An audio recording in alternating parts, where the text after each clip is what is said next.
I'm Chris Allen. My wife Cindy and I operate Allen's Antique Lighting out of Harvard, Massachusetts. We've been doing this for over 30 years and we have a lot of fun doing it, and I hope you enjoy our site at antiquelight.com. Today I'd like to show you a very cool and unique gas valve that I found when I was playing around with a pair of Newell lamps.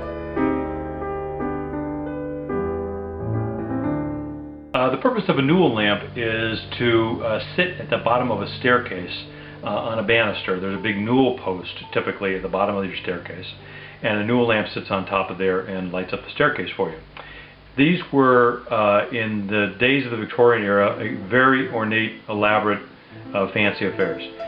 Here's an example of the incredible two-tier Newell lamp from Mark Twain's home. Today we're going to talk about one of a pair of Newell lamps that we found in England, and they're from about 1860. They're gas Newell lamps, very ornate as you can tell, from the Victorian era. The really neat thing about them is, which I did not know until I started taking them apart, is the gas valve, and I'm going to show you the details of what this valve looks like. This is a fairly typical setup for a Newell lamp.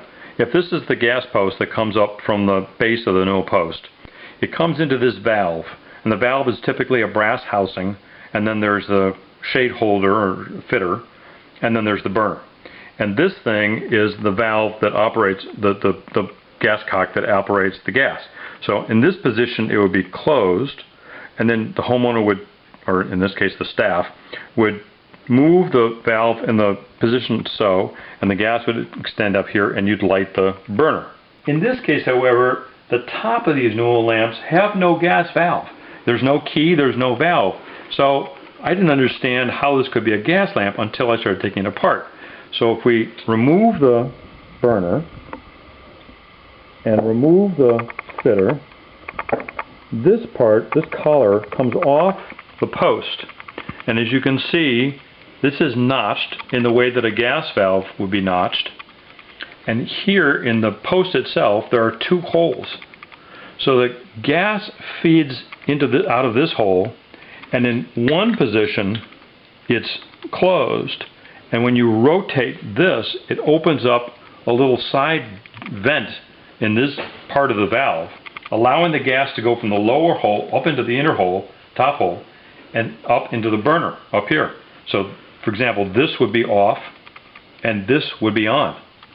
So that's the only evidence of the gas valve. I've never seen anything like this. In 30 years of doing antique lighting, this is the first time I've run across something like that. If you find this interesting, like I do, email me at info@antiquelight.com.